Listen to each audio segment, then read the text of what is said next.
Hello, my name is Kim Glennie. I'm the principal harpist for the Las Vegas Philharmonic.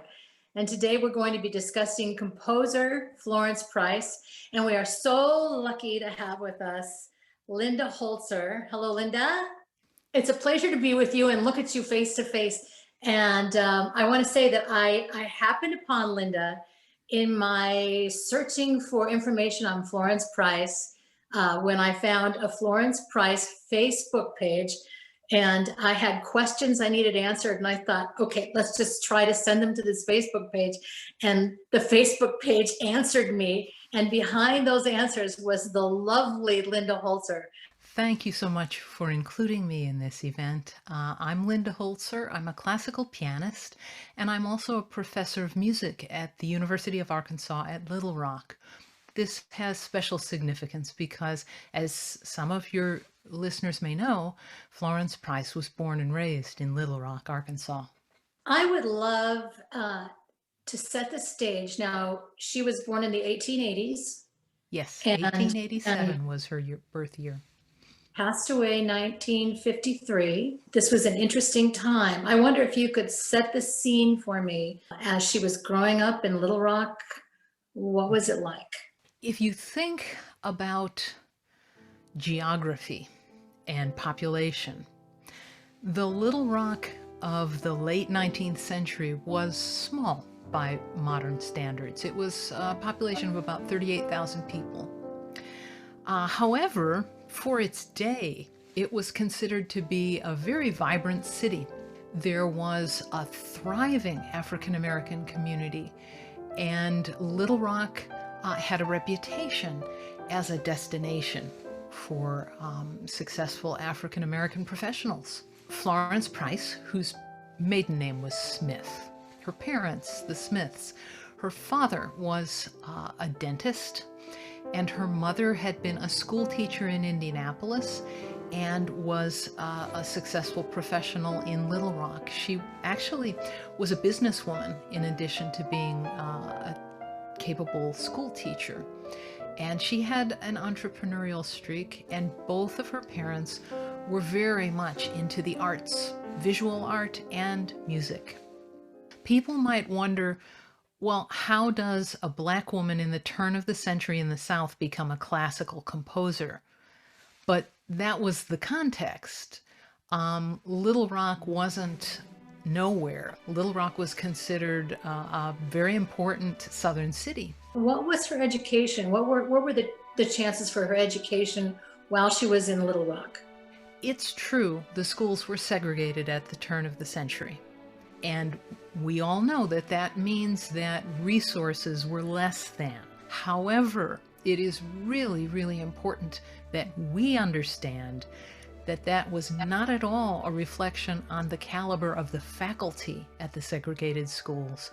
The faculty at the segregated schools happened to be excellent, well-educated Black professionals.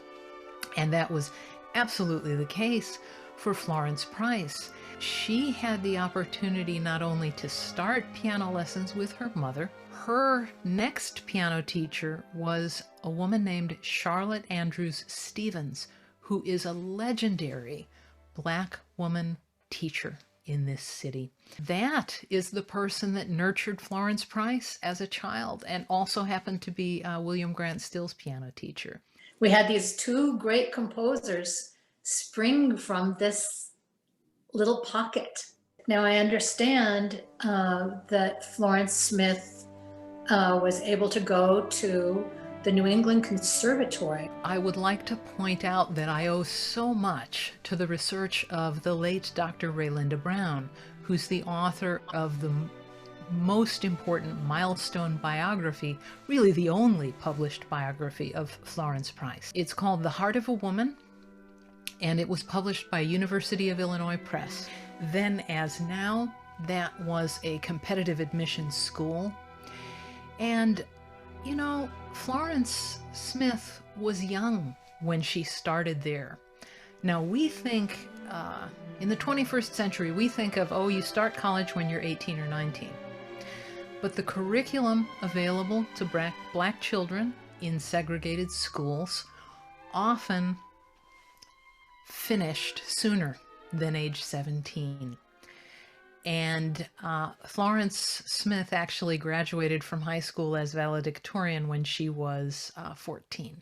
She stayed in Little Rock for a year, and then she enrolled at New England Conservatory at 16. Boston was a city of 500,000 people. So to go from a city of 38,000 to a city of 500,000 people at 16 on your own, that says a lot about her grit. She earned not one bachelor's degree, but 2. And she did it in 3 years. She earned a performer's diploma in organ and a teaching certificate in piano. How many African American students did the conservatory have at the time? I believe there is one other African American student in the graduation photo. But the New England Conservatory, like Oberlin, would have been well known among the African American community for its unprejudiced admission standards, for its policy that all who qualified were welcome regardless of race. When she finished there, did she go back to Little Rock at that time? She did, and there she was honoring an expectation for women at that time. In 1906, it would not have been considered acceptable for a young unmarried woman away from her parents to simply stay in Boston on her own.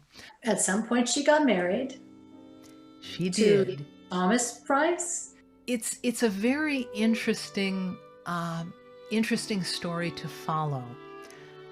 Her father passed away, and Thomas Price was the attorney who settled the estate. The conditions for African Americans in the South in general were becoming increasingly difficult. Jim Crow laws were being passed. Florence Price's mother was light-skinned and chose to return to Indianapolis and pass as white and leave the difficult past behind her. Florence Smith, at the time, decided that she found him interesting, and they fell in love, and they married, and so she returned to Little Rock. And she had children. Yes, she did. She had 3 children. She had a baby son who died, sadly, in infancy, and then 2 daughters. Something happened that caused the family to uproot, leave Little Rock, and go to Chicago. Can you tell us about that? In 1927, the last straw for the Price family was the horrific lynching of John Carter, which happened, if I understand correctly, it was right outside Thomas Price's law office. The family decided that this was just an untenable situation, that their daughters were at risk, and so they packed up the family and fled to Chicago. The Chicago years were not kind to Thomas Price. 1929, with the stock market crash, it became very difficult for Thomas Price to find work as an attorney. I believe that he felt resentment towards his wife, that she was still able to work in music. She was, like her mother, an entrepreneur. She simply looked for any kind of musical opportunity that she could adapt to advantage. So she did traditional things like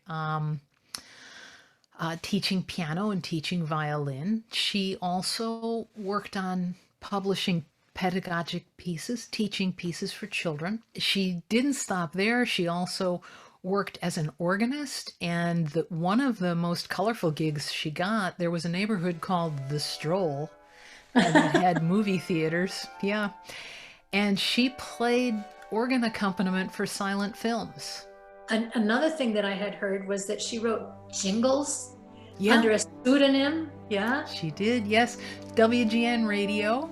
She accompanied a tenor, and she also composed jingles. It's like, wow, what wouldn't she do? She didn't think to herself, well, but that's beneath me, I'm a serious composer. She was really resilient and resourceful. And at this time, she was now a single mother, correct? As a musician and a mother, you have to do what you have to do, right? Even when she lived in Little Rock, she was ahead of her time. She and her husband hired a nanny so that she would be able to have help raising her daughters while she still taught piano and violin and continued to compose. And she founded an organization called the Little Rock Club of Musicians. She had been denied membership in the Arkansas State Music Teachers Association because of her race. She shrugged it off, turned around, and started this other club. And then when she got to Chicago, well, big city, very large, thriving African American community, and she just naturally looked for where's it happening and how can I become part of it. Her writing really took off in these years. And what kind of writing did she do in Chicago? That is when her symphonic voice really blossomed. You know, the story is that on the day her divorce became final, she started work on her first symphony. I remember a quote about her foot. Yes, she broke her foot. And she looked on it as, oh, what a godsend. Now I can work undisturbed. And she used it to finish her first symphony. And she made the comment she hoped she could break her foot whenever she needed to. Yeah. When shall I be so fortunate as to break a foot? Fortunate. Yes. Do you want to tell us now about special awards and for her and special performances of some of the works that she did? In the Black community, there was the Rodman Wanamaker competition, which Florence Price would have known about. And she entered several pieces, her Symphony No. 1, her Sonata in E minor, and at least one other piece. Her Symphony No. 1 earned first prize. And when Frederick Stock heard about this, he asked for the score, and then he made a decision to program the world premiere of Florence Price's Symphony No. 1. She made history June 15th of 1933. That must have been such a heady experience to have the Chicago Symphony premiering your first symphony. Oh, but it's even bigger than that. There was this whole series of summer concerts that season, and the night before, it was Gershwin night, and Gershwin himself was in Chicago. Gershwin was still in town the next night, so George Gershwin attended the premiere of Florence Price's Symphony No. 1, at which she made history as the first African-American woman composer to have a symphony performed by a major American orchestra. Woo! I would like to get to this part of the story, the late discovery of her unpublished works. I'm going to just let you tell the whole story. In 2009, a couple came across an abandoned house in an area that used to be a black country club. And it had a piano in it. It had a tree had fallen on the roof. And it had lots of boxes of papers. So they took a closer look and they found the name Florence Price cropping up all over the place on these papers. What they had uncovered was the summer home of Florence Price. And it had a treasure trove of unpublished music. Through her works, does she have a personal style that emerges, or is it less well-defined than that? Can you tell us a little bit about the qualities of her music?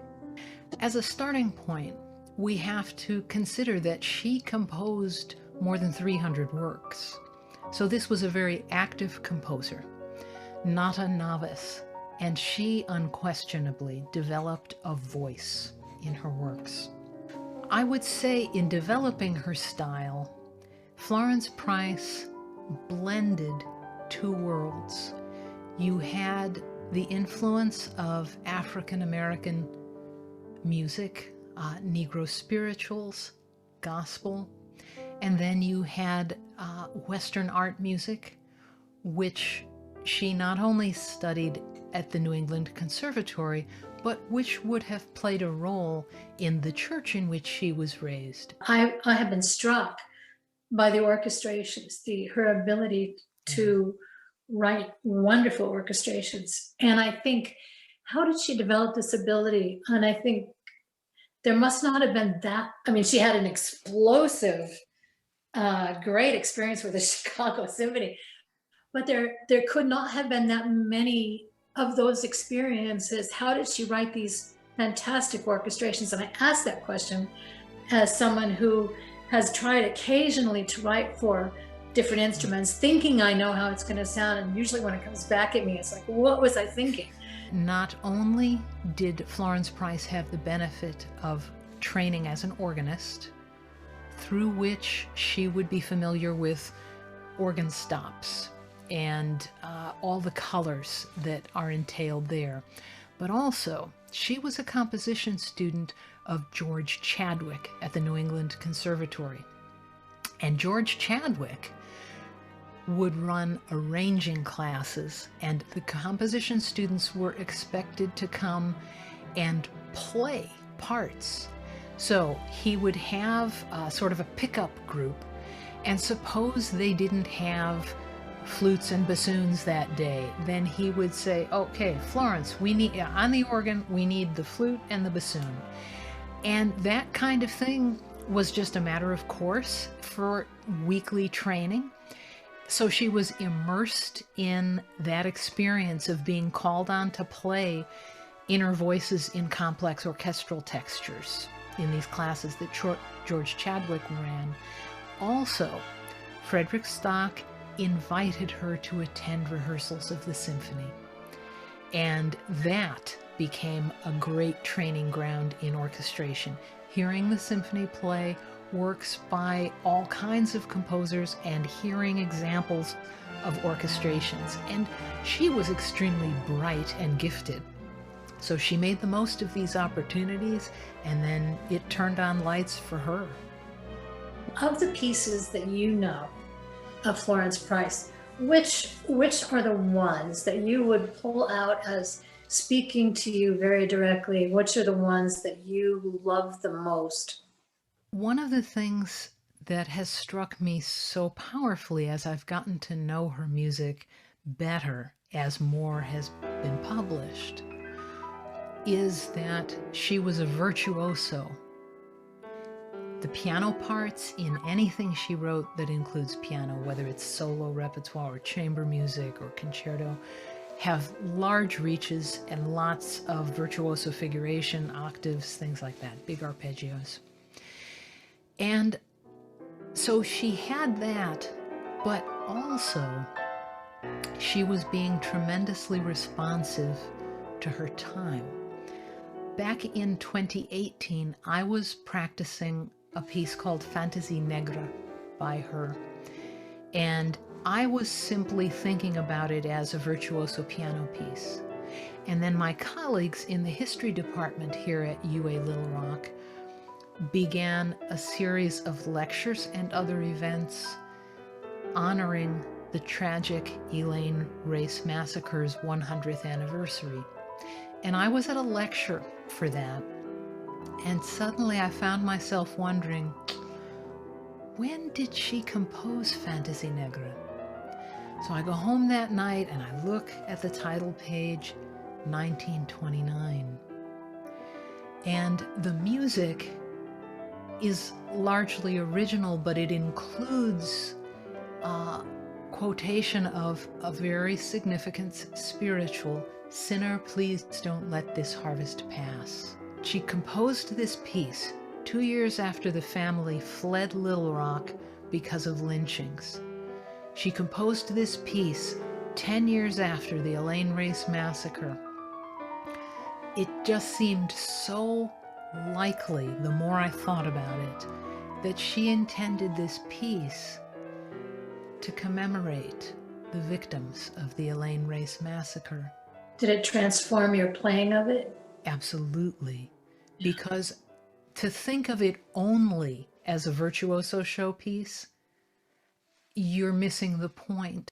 Many people are familiar with that iconic photo of Marian Anderson standing on the steps of the Lincoln Memorial singing because the DAR denied her the right to perform a recital at Constitution Hall, and Eleanor Roosevelt made it possible for her to perform in front of the Lincoln Memorial. It's very significant that Marian Anderson chose Florence Price's song. It's an arrangement of the spiritual, "My soul's been anchored in the Lord. You can't keep me down. My talent will speak.